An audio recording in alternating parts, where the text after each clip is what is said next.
He was 14 years old when Rome handed him the world, and almost immediately he decided he was a god. Not just any god, the living embodiment of the sun itself. His name was Elagabalus, though Rome would later remember him by another, the false priest, the mad emperor, the boy who turned religion into a sex cult. The child priest of the sun, Elagabalus, was born in Syria around 204 CE, far from the marble halls of Rome. He grew up in Emesa, a desert city that worshipped the god Elagabal, the blazing sun of the east. The boy was raised in its temple, not as a student, but as its high priest. He dressed in silks, painted his eyes, and danced before a black stone that symbolized the sun god, leading rituals filled with incense, drums, and chanting. To his people, he wasn't just a boy.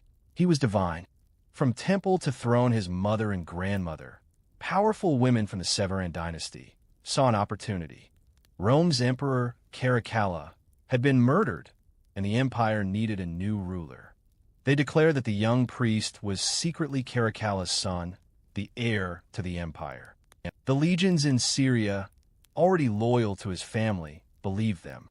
And in the year 218 CE, the temple doors opened, and the boy priest was carried toward Rome, crowned with gold, flanked by soldiers who hailed him as Emperor Caesar Marcus Aurelius Antoninus Augustus. Rome had a new emperor. They just didn't realize he was bringing his god with him. The god comes to Rome when Elagabalus arrived in the capital. He did what no emperor before him had dared. He declared that the Roman gods, Jupiter, Mars, even Venus, were obsolete.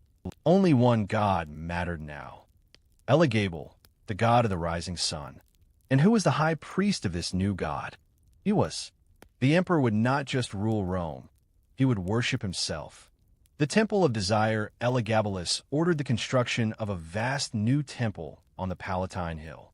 Inside it, he placed the sacred black stone of Emesa, transported from Syria like a holy meteorite.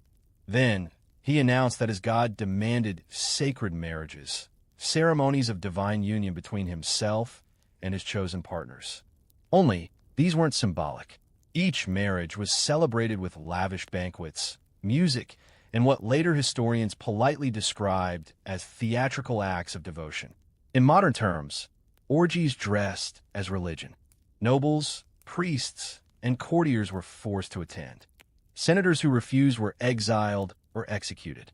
To the Romans, who prided themselves on tradition and restraint, it was unthinkable. To Elagabalus, it was worship.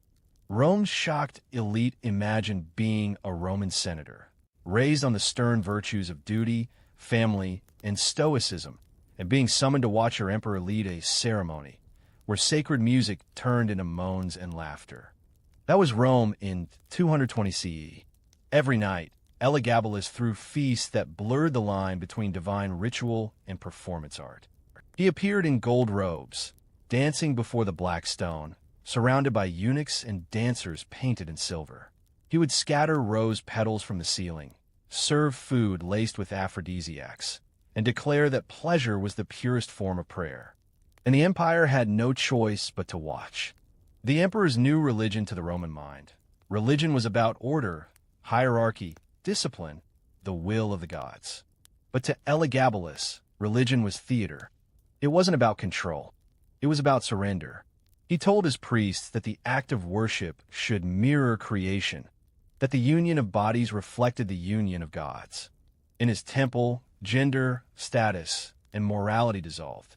Men, women, slaves, and nobles participated equally, a social revolution disguised as ceremony.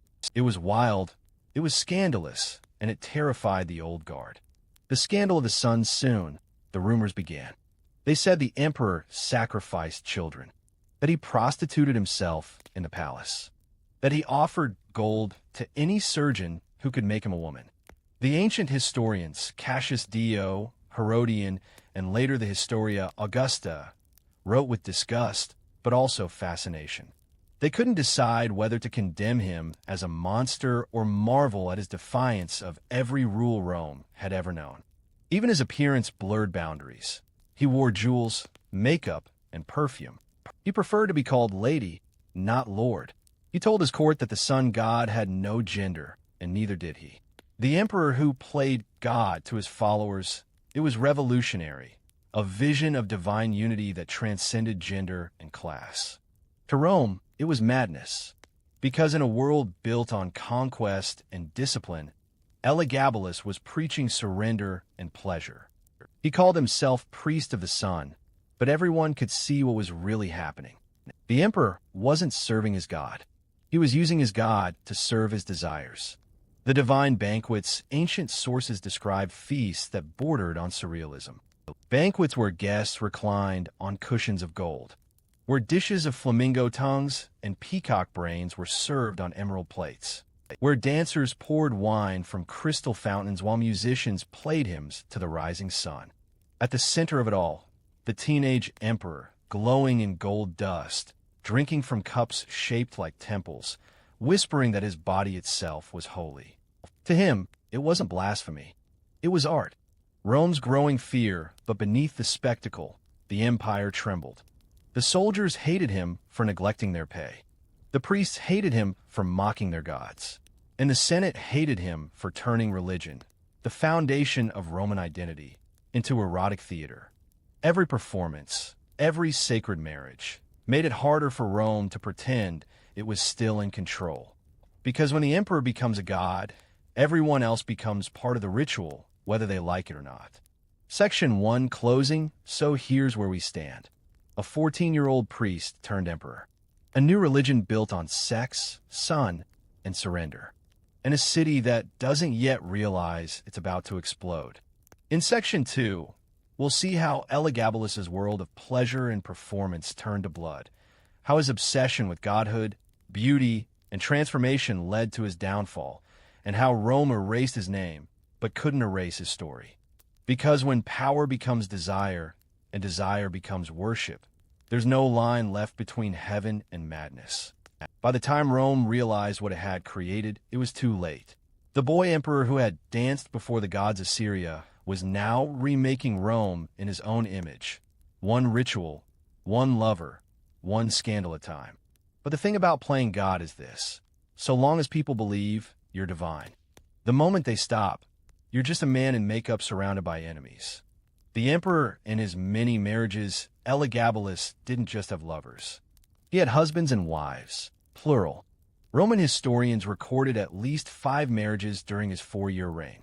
He married noble women, slaves, dancers, even a Vestal virgin, which was the religious equivalent of burning a church.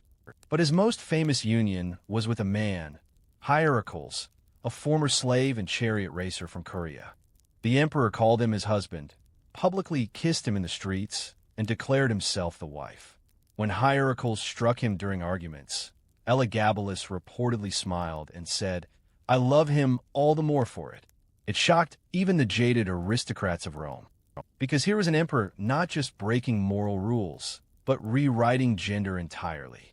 The search for transformation, Elagabalus didn't see his body as fixed. Ancient sources describe him begging surgeons to perform what he called the gift of womanhood. He offered gold to any physician who could give him female genitalia, a request that horrified Roman doctors and historians alike. To them, it was insanity. To him, it was divinity. He believed his transformation would make him a more perfect vessel for the God he served, and that by embodying both masculine and feminine, he could unite heaven and earth within himself. In a strange way, it was theological. He wasn't trying to be outrageous. He was trying to become whole. But Rome didn't see it that way. They saw a teenage emperor desecrating everything sacred: gender, religion, empire. The Temple of the Sun, his great temple on the Palatine Hill, became the heart of this new cult, a fusion of Eastern mysticism and Roman pageantry. Each dawn, he would ascend its steps in a chariot drawn by white horses, dressed in shimmering gold robes. He'd circle the temple, offering incense and blood, then disappear behind the black stone of his god. There, only his closest attendants could enter: eunuchs, dancers, priests painted in gold dust. What happened behind those doors became the stuff of legend. Historians called it blasphemy. Poets called it ecstasy. No one could tell where the ceremony ended and the orgy began. The empire grows uneasy for the common people of Rome. Life under Elagabalus was confusing. He cut taxes. He hosted endless feasts and games. He showered crowds with gold coins and perfumes. But his public displays of extravagance began to feel unholy.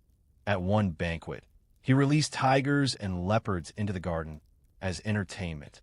At another, he buried guests under heaps of rose petals that suffocated them. To him, it was divine spectacle. To everyone else, it was madness. The soldiers lose faith the final blow didn't come from the Senate or the priests. It came from the army. Rome's soldiers had followed emperors who bled with them in battle. Elagabalus never even visited a battlefield. He spent his days in silk robes, perfumed baths, and worship rituals that looked like theater.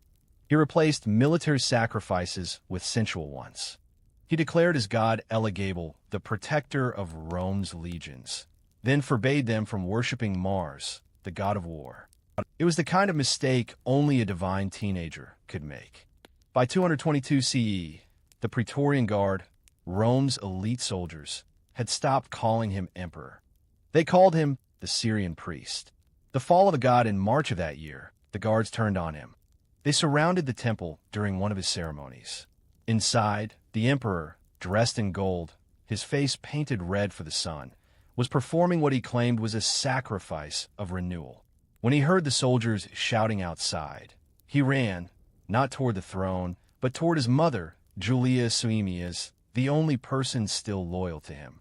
They hid together inside the palace stables. The soldiers broke down the door. Elagabalus was dragged out by his hair, screaming prayers to his god. His mother was killed beside him. The boy who had called himself divine was 18 years old. His body was paraded through the streets, stripped, mutilated, and finally thrown into the Tiber River, Rome's ancient way of cleansing itself of impurity. The Temple of the Sun was torn down. The black stone was shipped back to Syria. His name was erased from every inscription. Rome had tried to delete him, but erasing a scandal that grand never works. What he left behind, historians for centuries would argue over what Elagabalus really was. A madman? A prophet? A misunderstood revolutionary? His reign lasted barely 4 years, yet the stories of his excess outlived empires. Some details were surely exaggerated.